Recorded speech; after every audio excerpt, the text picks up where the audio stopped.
Hello, everybody. I am just taking a little break from working on my voice liberation course, and I've been thinking about you guys. I've been so busy trying to get this thing going, and it's been a lot of fun and also quite a learning experience building a big course like this.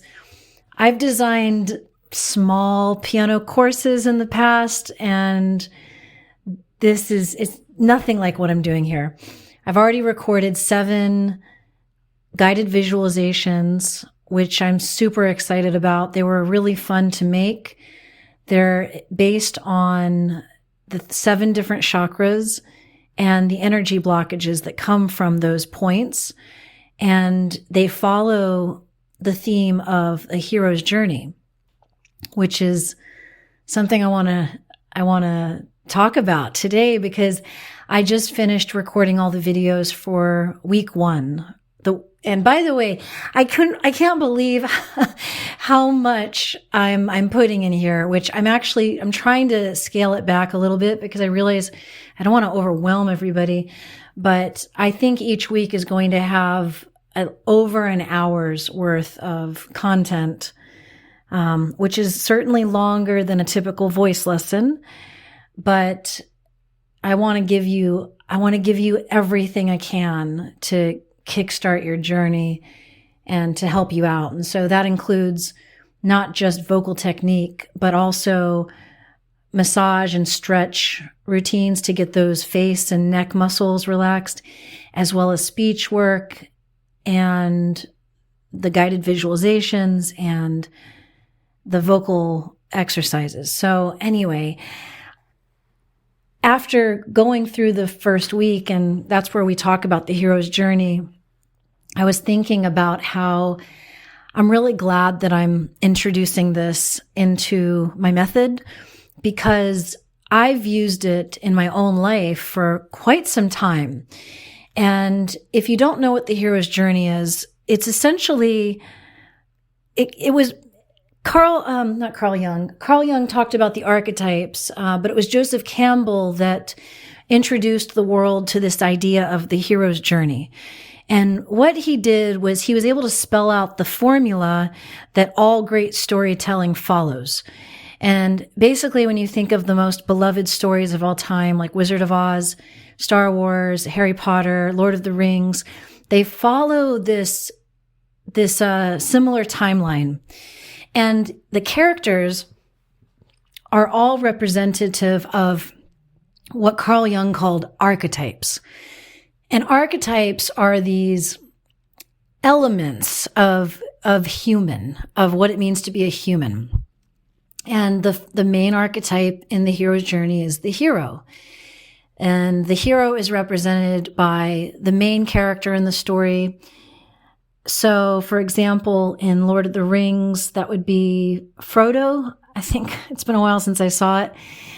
You know, he's just the hobbit. He's not a warrior in any way. He's just a regular guy, kind of meek. And this is true for most heroes in our favorite stories.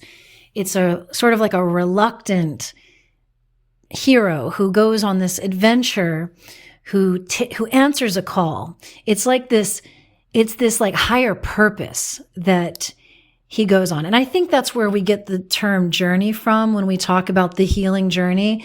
I think it comes from that, because that's really what the hero's journey is about. You take a character who is reluctant, hesitant, has all of these fears, and goes on this path, this quest. And of course, because of his nature, has all of these downfalls, all of these hindrances, these villains show up, these tricksters, there are all these things that stand in his way, and he keeps going no matter what. Every time he gets up and he dusts himself off, and he keeps going until he gets to that ring. And I learned about the hero's journey when I was in college, because I was a religious studies minor. And in one of my classes that I was required to take, we spent most of the semester talking about the hero's journey. And I remember we had to watch The Lord of the Rings, the trilogy. I think I had to watch the whole trilogy. And wow, did it make a significant impact on me. Once I understood the reason why the archetypes, the characters, the hero, the allies, which are the friends that help out Frodo. And in The Wizard of Oz, it's the Scarecrow, the Cowardly Lion, and the Tin Man. Every hero has to have allies, these characters that support the hero along the path. And every hero has a mentor. So in The Wizard of Oz, that's Glinda the Good Witch. And the mentor is there to guide you along the way. The mentor doesn't hold your hand, but offers wisdom. And in the context of the voice liberation method, I'm your mentor. You're the hero. I'm your mentor. The healthy voice community is the allies. If you choose to be in the community, of course, you don't have to. But that's why I designed the community, because I recognized that in the hero's journey, you have to have allies. You have to have a supportive community. Then there's the trickster, the flying monkeys in The Wizard of Oz, the ones who, they themselves are not necessarily evil, but they do things that get in your way. They distract you. They drain your energy. And then there's the villain. The villain represents the shadow. And within our psyche, we have a shadow. We have these voices. We have these fears. We have all these things that come up within that distract us from continuing on our path. So a lot of times in my life as a voice teacher, I've had many students start and quit after just a few months. And the reason is, I'm speculating here, but I think, in my opinion, I think what's happening is people get discouraged. Singing and speech work is a very vulnerable thing. I find piano students last way longer. I've had piano students last with me for like 7, 8, 9 years. Seriously. I've had students start with me as little kids and stay with me into their young adulthood. Piano. Singing is different. People have a lot more ego involved when it comes to their voice, because their voice is their core identity. It is linked to their inner spirit and their soul. And so there's a lot more wounding around the voice. And it can be really scary to keep showing up week after week with your private teacher. And so I find that people quit really, really easily. And one of the reasons I'm excited about incorporating the hero's journey into this is because I think it makes it more fun when you can look at your healing path as this epic adventure. Like, that's kind of how I see my life. I had some very difficult things happen in my early years that had an extremely negative impact on me in my young adulthood, where I ended up making some decisions that were harmful to me. And it took me a long time to figure out that I was making these decisions. It took me a while to really connect the dots as to how certain experiences shaped me, to accept certain behaviors from other people, accept certain relationships. I had to get myself to a point where I was ready to answer a call to go on an adventure where I stopped saying yes to people who were not good for me, where I stopped saying yes to situations that made it very difficult for me to achieve my goals. That was the beginning of the hero's journey for me, the healing journey.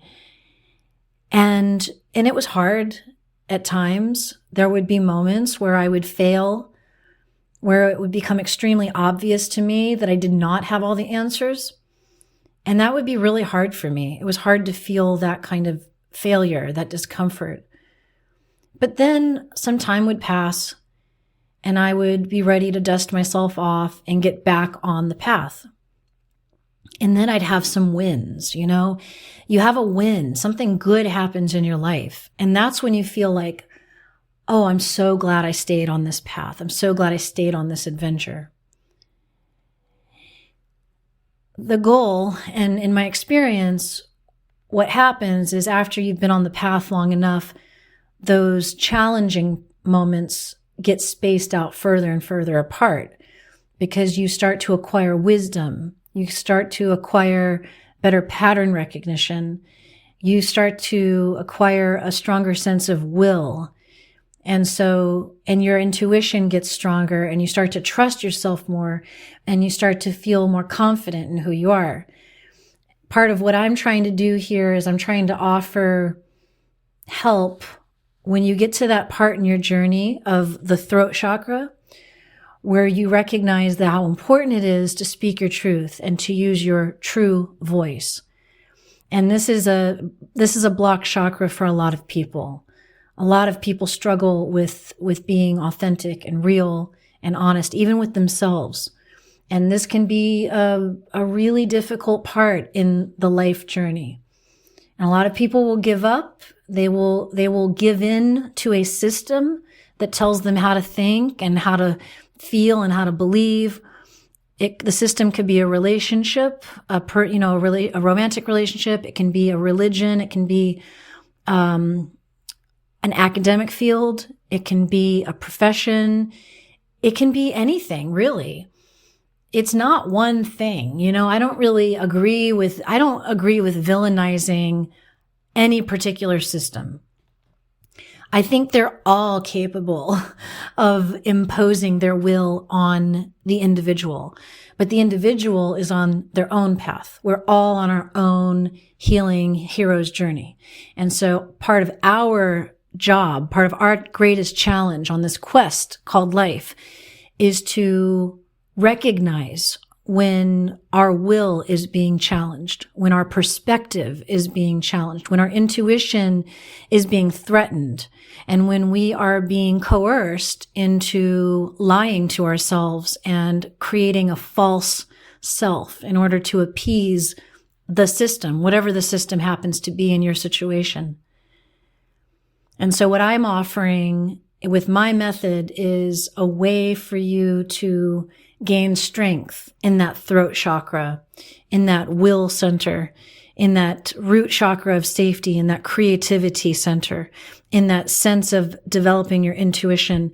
And hopefully by doing all of that, you gain a sense of connection, a real connection, not one that is based on anybody else's rules or dogma, but your true path, your true voice.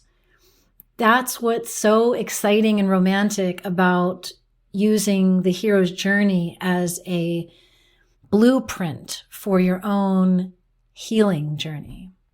So I'm getting really excited as I think about this because isn't it just more fun if you think about it like that? Like, yeah, life is hard.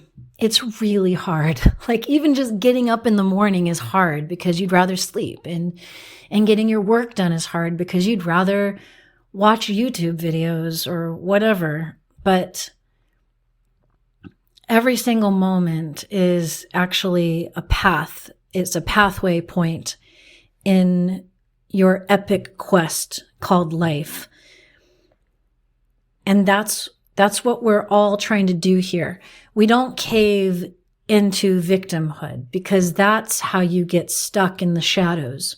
That's how you get caught in the muck. And we don't do that on the hero's path. We might feel defeated sometimes. We might feel bad about something that happens. We may fall backwards every now and then, and we may have to grieve the feelings of embarrassment or whatever, shame, guilt, anything bad that we feel as a result of something where we kind of, maybe I could have done something differently here, or, whatever. We feel bad along the way, but we learn from them. That's how we keep going. That's what the hero does. That's what the warrior does. We're warriors. We're healing path warriors and heroes. So anyway, I just wanted to share that with you. I'm really excited. Tomorrow my plan is to get weeks 2 and 3 recorded. And I'm excited to bring this course to you. It's going to launch on February 7th.